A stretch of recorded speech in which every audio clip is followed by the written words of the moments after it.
Hello welcome to competitive exams library YouTube channel.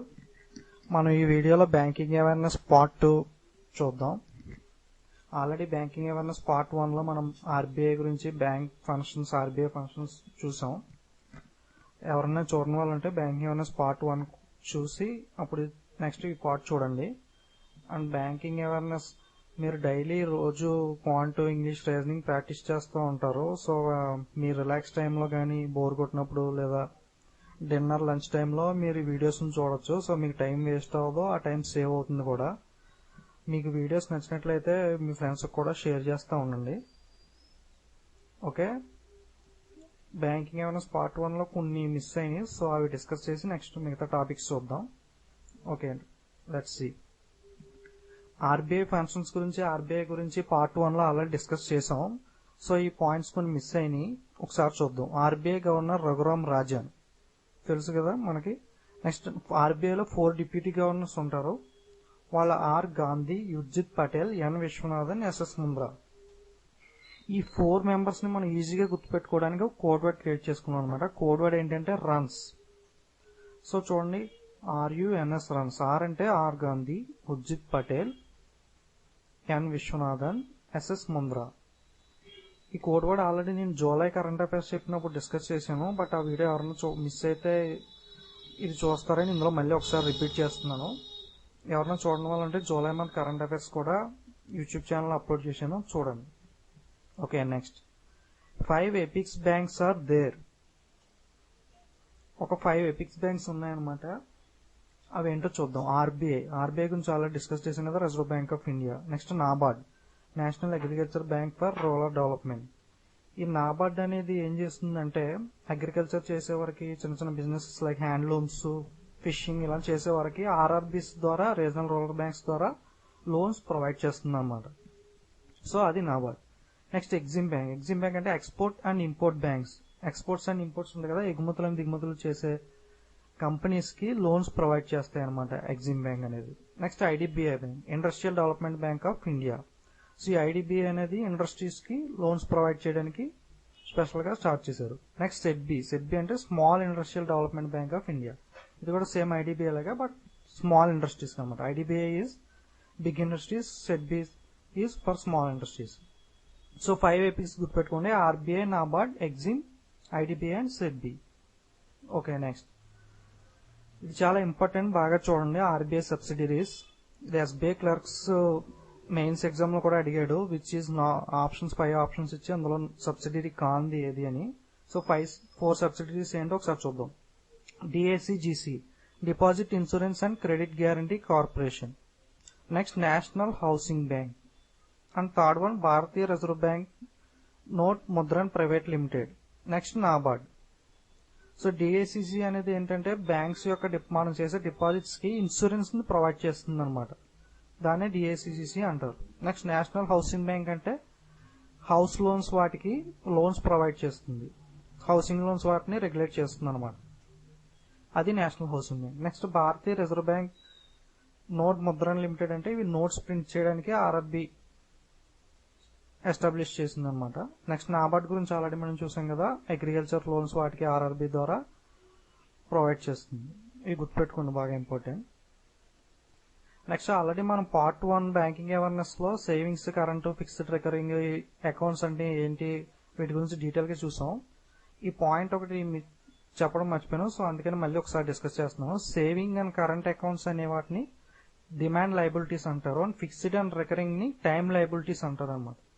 So saving and current అనేది మనం ఎప్పుడు కావాలన్నా మనీ అప్పుడు తీసుకోవచ్చు. అంటే పేయబుల్ అండ్ డిమాండ్, మనం ఎప్పుడు డిమాండ్ చేస్తే వాళ్ళు అప్పుడు ఇస్తారు, అందుకని వాటిని డిమాండ్ లయబిలిటీస్ అంటాం.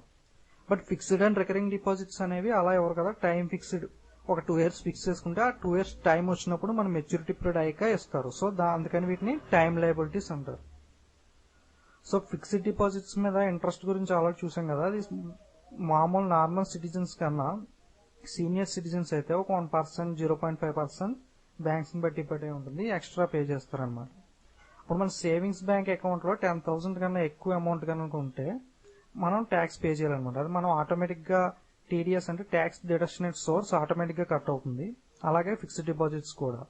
బట్ మనకి ఇలా ట్యాక్స్ కట్ అవ్వకూడదు అనుకుంటే ఫిక్స్డ్ డిపాజిట్ కి మనం 15G ఫామ్ సబ్మిట్ చేస్తే ట్యాక్స్ కట్ అవుతుంది. సో 15G ఫామ్ అనేది 15H అనే ఫామ్ అనేది మనం సబ్మిట్ చేయాలి. 15G అనేది ఎవరికంటే నార్మల్ సిటిజన్స్ కి, 15H అనేది సీనియర్ సిటిజన్స్ కి అనమాట. సో ఇది demand liabilities and time liabilities. వీటి గురించి డీటెయిల్ గా బ్యాంకింగ్ అవేర్నెస్ పార్ట్ 1 లో డిస్కస్ చేసాను. ఎవరైనా చూడకపోతే ఒకసారి పార్ట్ 1 చూడండి. Next Kasa ratio. Kasa ratio అనేది ఏంటంటే current and savings account ratio. ఒక బ్యాంక్ లో ఉన్న టోటల్ డిపాజిట్స్ కి కరెంట్ అకౌంట్ సేవింగ్స్ అకౌంట్ కి ఉన్న డిఫరెన్స్ ని కాసా రేషియో అంటారు. ఒక బ్యాంక్స్ కి అసలు ప్రాఫిట్ ఎలా వస్తుందని చూద్దాం. అసలు అసెట్స్ లయబిలిటీస్ అని ఉంటాయి కదా. అసెట్స్ అంటే లోన్స్, లయబిలిటీస్ అంటే డిపాజిట్స్. అసెట్స్ అంటే ఆస్తులు అనమాట, లోన్స్. బ్యాంక్ యొక్క ఆస్తులు ఏంటి? బ్యాంక్ అప్పులు ఇస్తుంది, లోన్స్ మనకి. సో అవి బ్యాంక్ యొక్క ఆస్తులు. సో బ్యాంక్ కి ఇంట్రెస్ట్ వస్తుంది, అంటే బ్యాంక్ కి ఇన్కమ్ వస్తుంది. లయబిలిటీస్ అంటే డిపాజిట్స్, మనం డిపాజిట్స్ చేస్తాం, అంటే మనం బ్యాంక్ కి అప్పు ఇచ్చినట్టు లెక్క అన్నమాట. సో అవి బ్యాంక్ యొక్క అప్పులు. సో అసెట్స్ అంటే ఆస్తులు, లయబిలిటీస్ అంటే అప్పులు. So loans and deposits. So bank యొక్క ఇన్కమ్ మెయిన్ గా ఎక్కడి నుండి వస్తుంది? లోన్స్. ఆ లోన్స్ ప్రొవైడ్ చేయడం వల్ల మనం ఇంట్రెస్ట్ పే చేస్తాం, అది బ్యాంక్ యొక్క ఇన్కమ్. బ్యాంక్ లో మనం డిపాజిట్ చేస్తే బ్యాంక్ మనకి ఇంట్రెస్ట్ పే చేస్తుంది, అది బ్యాంక్ యొక్క. సో ఆ రెండింటికి మెయిన్ డిఫరెన్స్ బ్యాంక్ యొక్క income.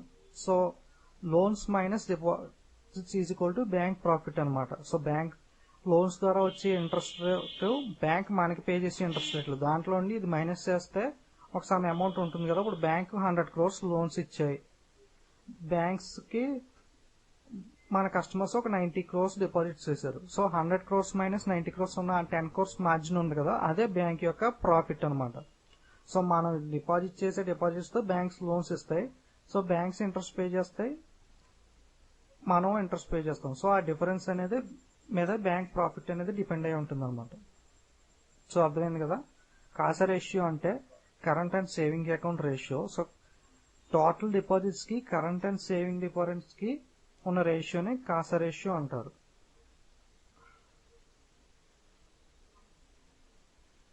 Next non banking finance corporation.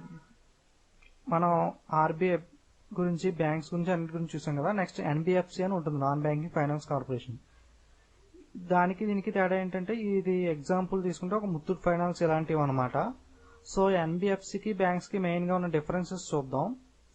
Not accept demand deposits. NBFCs demand deposits accept చేయవు, అంటే లైక్ ఫిక్స్డ్ డిపాజిట్స్ అలాంటివి ఉంటాయి కదా, అవి యాక్సెప్ట్ చేయవు. సేవింగ్స్ అకౌంట్, కరెంట్ అకౌంట్ ఇలాంటివి ఉండవన్నమాట. సో మెయిన్ గా డిమాండ్ డిపాజిట్ యాక్సెప్ట్ చేయవు కాబట్టి అవి ఏం చేస్తాయంటే ఆల్టర్నేట్ గా డిబెంచర్స్ అని ఉంటాయి, వాటిని ఇస్తాయి. వాటి గురించి ప్రస్తుతం మనకి అంత నెక్స్ట్ క్లాస్ లో చూద్దాం.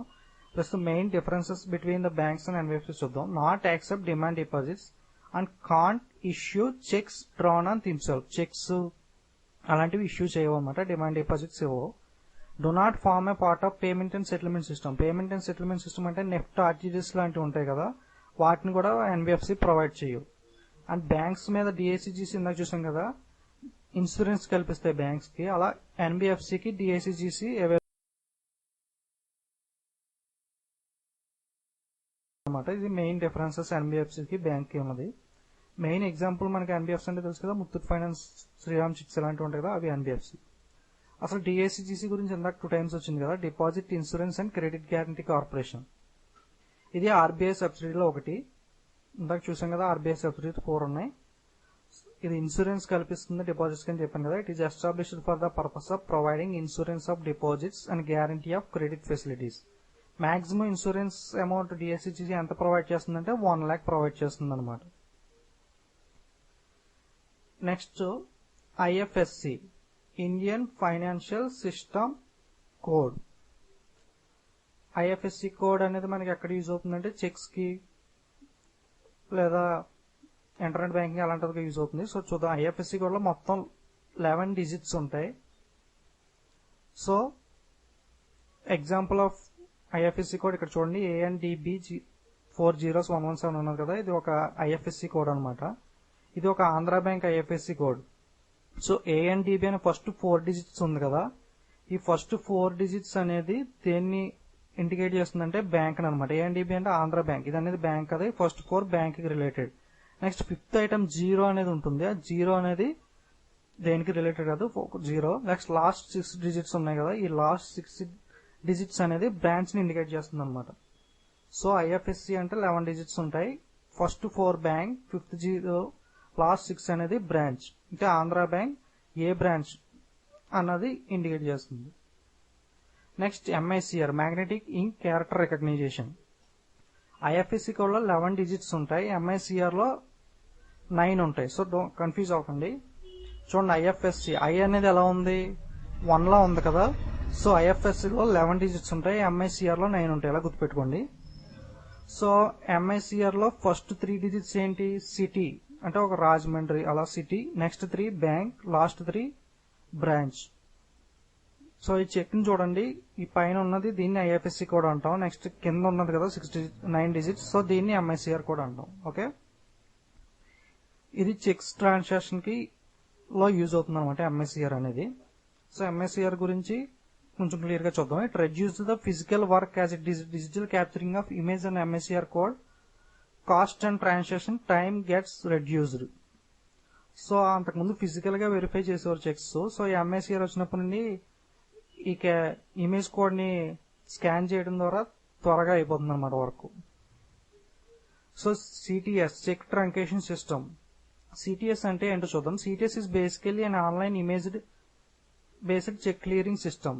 ఆన్లైన్ ఇమేజ్ బేస్ చేసుకుని చెక్ క్లియర్ చేసే సిస్టమ్ అనమాట చెక్ ట్రంకేషన్ సిస్టమ్ అంటే. Where cheque images and MICR data are captured at the collecting bank branch and transmitted electronically. ఆ ఇమేజ్ ను స్కాన్ చేసి ఎలక్ట్రానికల్ గా పంపిస్తుంది అనమాట చెక్ మీద ఉన్నది. చెక్ ట్రంకేషన్ సిస్టమ్ లో ట్రంకేషన్ అంటే ఏంటో చూద్దాం. ట్రంకేషన్ అంటే stopping the flow of physical checks issued by a drawer to the drawee branch. దీన్నే ట్రంకేషన్ అంటాం. సో డ్రాయీ పేయి వీటి గురించి చూద్దాం ఒకసారి. డ్రాయర్ అంటే హూ ఇష్యూస్ ఆర్ సైన్, అంటే మనం డ్రాయర్స్. నేను చెక్ ఇష్యూ చేస్తున్నాను కదా, నేను డ్రాయర్. డ్రాయీ అనేది ఆల్వేస్ ఎప్పుడు బ్యాంక్ అవుతుంది అనమాట. ఆ చెక్ ఇష్యూ చేస్తుంటే ఆ చెక్ ఎక్కడ తీసుకెళ్తాం, బ్యాంక్ తీసుకెళ్తాం. మనీ ఎవరు పే చేస్తారు, బ్యాంక్ పే చేస్తుంది. సో డ్రాయీ అనేది always bank. Next payee, to whom cheque is to be given or receiver. నేను చెక్ ఎవరి పేరుని ఇస్తున్నాను, ఎవరికి ఇస్తున్నాను, రిసీవ్ తీసుకునే వాళ్ళు ఉంటారు కదా, వాళ్ళు పేయి. సో డ్రాయర్ అంటే మనం, డ్రాయీ అంటే బ్యాంక్, పేయి అంటే ఎవరికి మనం ఇస్తున్నామో వాళ్ళు అనమాట. సో గుర్తుపెట్టుకోండి. Negotiable instruments. నెగోషియబుల్ ఇన్స్ట్రుమెంట్స్ అంటే ఈజీగా ట్రాన్స్ఫర్ అయ్యే వాటిని నెగోషియబుల్ ఇన్స్ట్రుమెంట్ అంటారు. సో డెఫినేషన్ చూద్దాం. Negotiable instrument is used for making payments either personal or in business transaction and freely transferable one person to another person. This is called the negotiable instrument. So simple గా చెప్పాలంటే ఈజీగా transfer అయ్యే వాటిని negotiable instruments అంటారు. Negotiable instruments లో ఏమేమి ఉన్నాయో ఒకసారి చూద్దాం. Promissory note. ప్రామిసరీ నోట్ మీ అందరికీ తెలుసు. నోటు మీద సమ్ అప్పు తీసుకున్నప్పుడు నాకు సమ్ అమౌంట్ ను ఇచ్చాము, దీన్ని నేను ఒక 2 years తర్వాత పే చేస్తాను సమ్ ఇంట్రెస్ట్, అలా ఒక నోట్ రాసుకుని దాన్ని స్టాంపింగ్ చేస్తాం. ఆ అమౌంట్ ని రీపే చేసాక నోట్ ని వాళ్ళకి ఇచ్చేస్తాం అనమాట. సో డెఫినేషన్ చూద్దాం. A promissory note is a unconditional commitment made in writing and signed by a debtor to make payment to a specified person or to order within a specific period. So ఇదన్నమాట promissory note idea వచ్చింది కదా. Next చూద్దాం bill of exchange. Next bill of exchange is return unconditional order by the drawer to the drawee to pay certain amount immediately are by certain time. చూడండి మళ్ళీ చెప్తున్నాను. Bill of exchange is written by unconditional order by the drawer, ఎవరు రాస్తారు, drawer, to the drawee to pay certain amount immediately are by certain time. ఒక example చెప్తాను, so మీకు clear గా అర్థమవుతుంది. సో నేను రాజమండ్రిలో ఉంటున్నాను అనుకోండి, ఆంధ్ర బ్యాంక్, నాకు అకౌంట్ ఉంది రాజమండ్రి ఆంధ్ర బ్యాంక్ లో.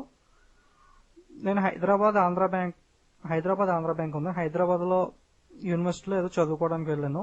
సో అక్కడ ఏదో అమౌంట్ పే చేయమన్నారు, చెక్ డీడీ తీయమన్నారు. సో నేను రాజమండ్రిలో నాకు అకౌంట్ ఉంది కదా, రాజమండ్రి ఆంధ్ర బ్యాంక్ వాళ్ళని అడిగాను అనమాట. సో వాళ్ళు హైదరాబాద్ ఆంధ్ర బ్యాంక్ వాళ్ళకి చెప్పారు, ఏమని, సమ్ అమౌంట్ ని హైదరాబాద్ యూనివర్సిటీకి పే చేయమని చెప్పారు. సో అప్పుడు రాజమండ్రి ఆంధ్ర బ్యాంక్ అనేది డ్రాయర్ అవుతుంది, హైదరాబాద్ ఆంధ్ర బ్యాంక్ అనేది డ్రాయీ అవుతుంది, నెక్స్ట్ హైదరాబాద్ యూనివర్సిటీ అనేది పేయీ అవుతుంది. సో ఒక పర్సన్ ఇంకొక పర్సన్ కి థర్డ్ పర్సన్ కి అమౌంట్ ఇవ్వమని చెప్పడం అనమాట. సో ఇక్కడ ఈ బ్యాంకు ఆ బ్యాంక్ కి అమౌంట్ హైదరాబాద్ యూనివర్సిటీకి పే చేయమని చెప్తుంది. సో ఒకసారి మళ్ళీ ఇప్పుడు డెఫినేషన్ చూడండి, మీకు అర్థమవుతుంది. Bill of exchange is return unconditional order by the drawer to the drawee to pay certain amount immediately are after by certain time. So దీన్ని బిల్ ఆఫ్ ఎక్స్చేంజ్ అంటాం. నెక్స్ట్ చూడండి, టైప్స్ ఆఫ్ చెక్స్. చెక్స్ లో ఏమేమి types ఉన్నాయని చూద్దాం ఒకసారి. Order check. Order cheque అంటే ఏంటో చూద్దాం. A cheque which is payable to a particular person or his order is called an order check.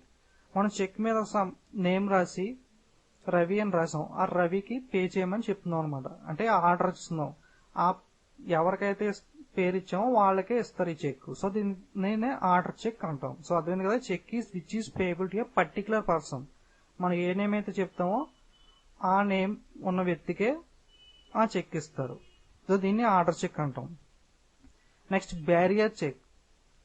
Bearer cheque అంటే ఇప్పుడు మనం కౌంటర్ దగ్గరికి నేమ్ ఏం మెన్షన్ చేయం, కౌంటర్ లో చెక్ తీసుకుని ఎవరు వెళ్తే వాళ్ళకి అమౌంట్ ఇచ్చేస్తారు అన్నమాట. ఇప్పుడు చెక్ ఎవరికైనా దొరికితే వాళ్ళు తీసుకెళ్ళినా సరే వాళ్ళకి అమౌంట్ ఇచ్చేస్తారు. So a cheque which is payable to a person whoever bears, ఎవరి దగ్గర ఉంటే వాళ్ళకి అనమాట, is called bearer cheque. And దీన్నే ఓపెన్ చెక్ అని కూడా అంటారు. సో ఎవరికైనా ఇచ్చేస్తారు. సో మీరు ఎప్పుడైనా కరెన్సీ నోట్ చూసినట్టయితే 500, 10 రూపీస్ ఏ నోట్ మీద అయినా సరే ఇక్కడ చూడండి, I promise to pay the barrier the sum of 500 rupees అని ఉంటుంది.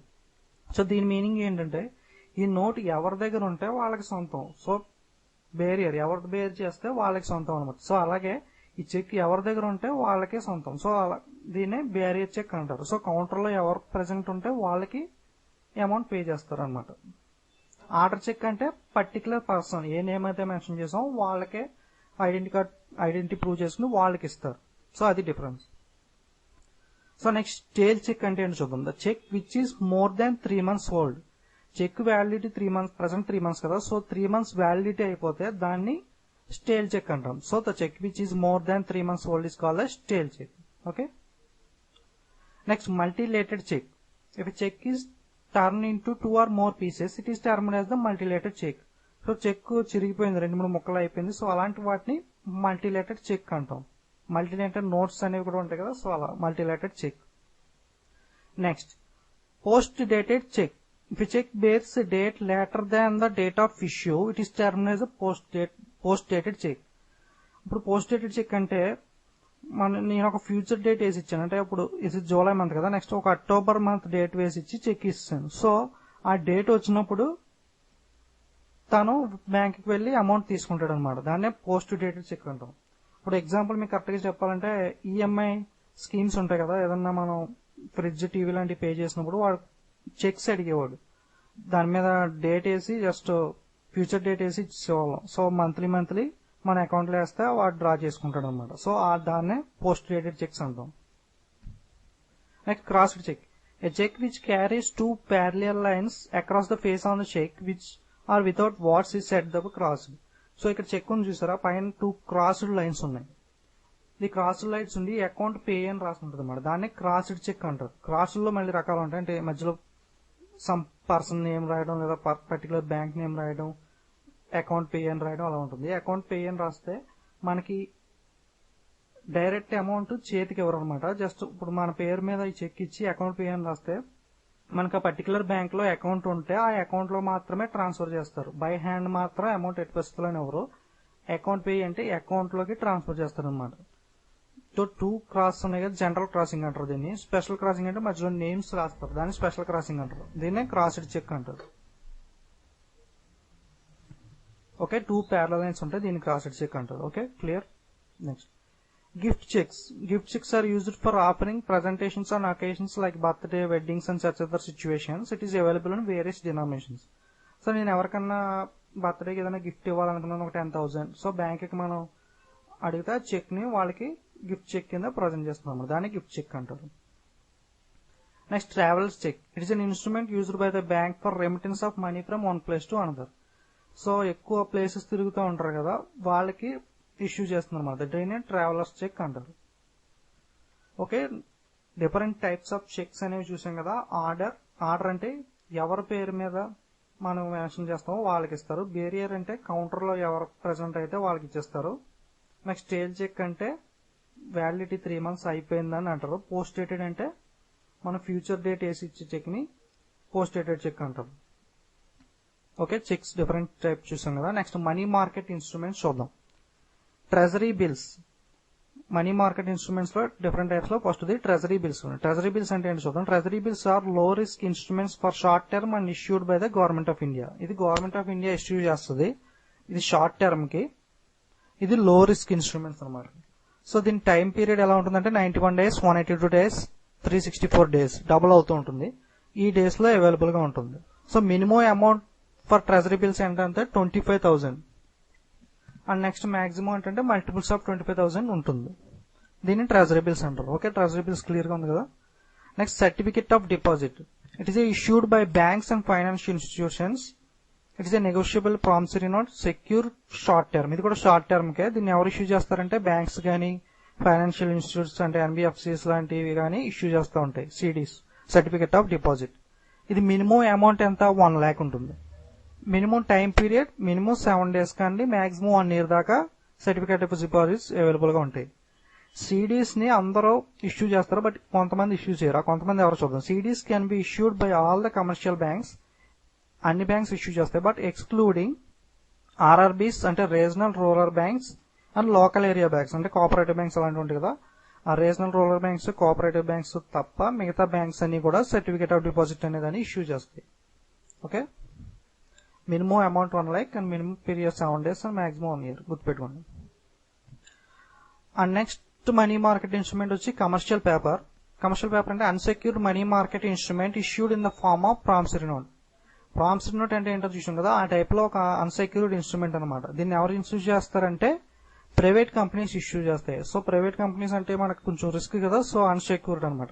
ఇది కూడా same minimum period 7 days and maximum 1 year. Minimum amount 5 lakhs and multiple of 5 lakhs లో ఉంటుంది. సో మనం ఏం చూసాం, ట్రెజరీ మనీ మార్కెట్ ఇన్స్ట్రుమెంట్స్ లో 3 చూసాం. Treasury bills, certificate of deposit, commercial paper. ఒకసారి 3 కలిపి చూద్దాం, కన్ఫ్యూజన్ లేకుండా ఉంటుంది. CP commercial paper, CD certificate of deposit, treasury bill. So CP and CD minimum and maximum days 7 days, maximum 1 year. ఇది common. Treasury bills అనేది 91, 182, 364 days. So CP అనేది minimum 5 lakhs, CD అనేది 1 lakh.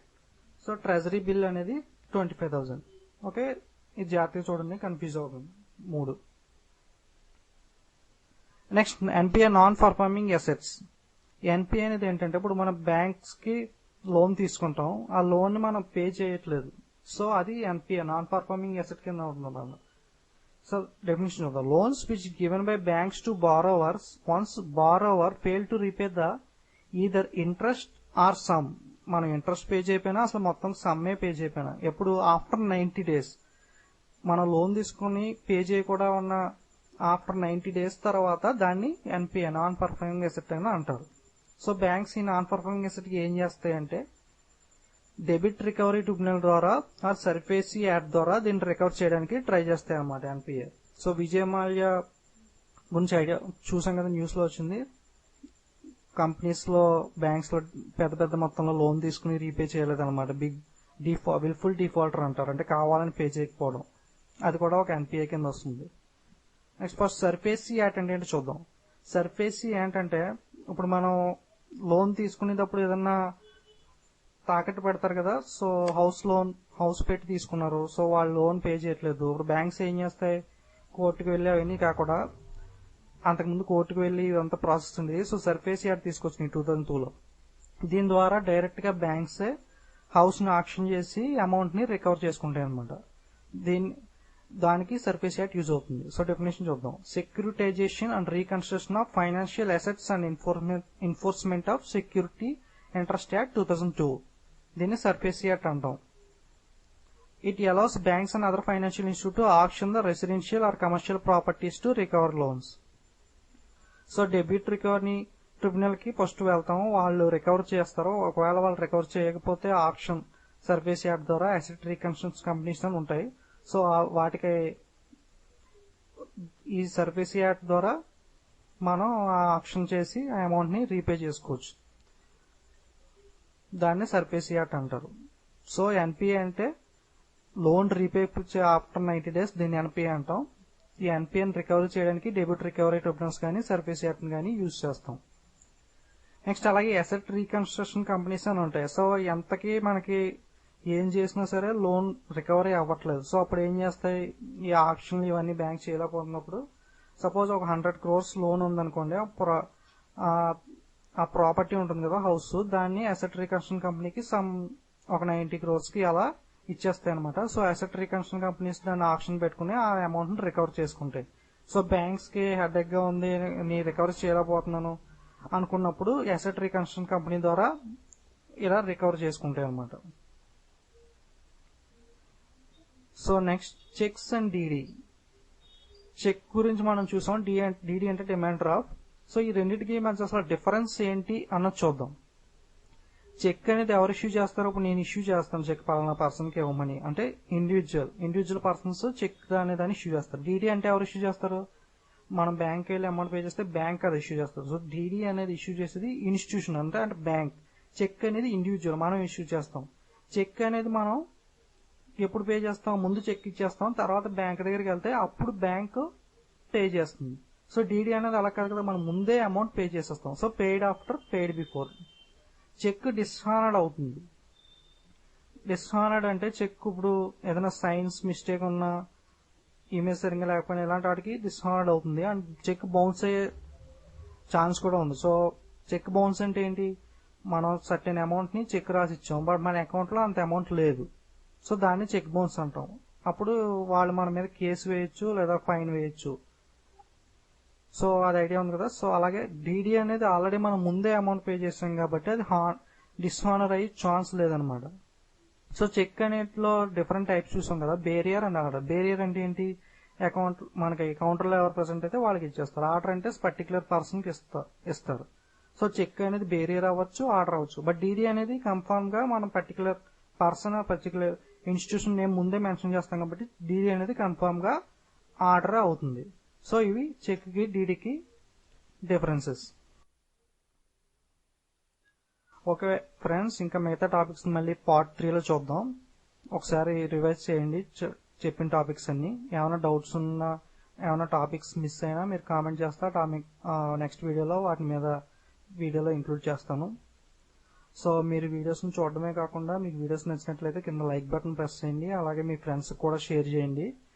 మీకు PDF materials కావాలంటే బ్లాగ్లో కింద డిస్క్రిప్షన్లో link ఇచ్చాను. కాంపిటేటివ్ ఎగ్జామ్స్ library.blogspot.in లోకి స్టాక్ జీకే మీద, కరెంట్ అఫైర్స్ మీద ఉన్నాయి వీడియోస్. ఈ వీడియోస్ను కూడా మీరు బ్లాగ్ ద్వారా చూడొచ్చు. అండ్ లైక్ బటన్ ప్రెస్ చేయండి మీకు వీడియోస్ నచ్చినట్లయితే. అండ్ మీరు సబ్స్క్రైబ్ చేసుకోవడం ద్వారా కొత్త వీడియోస్ ఆటోమేటిక్గా మీ అకౌంట్లోకి యూట్యూబ్ ఛానల్లోకి వస్తాయి. సో కింద సబ్స్క్రైబ్ బటన్ క్లిక్ చేయండి, ఫ్రెండ్స్కి షేర్ చేయండి.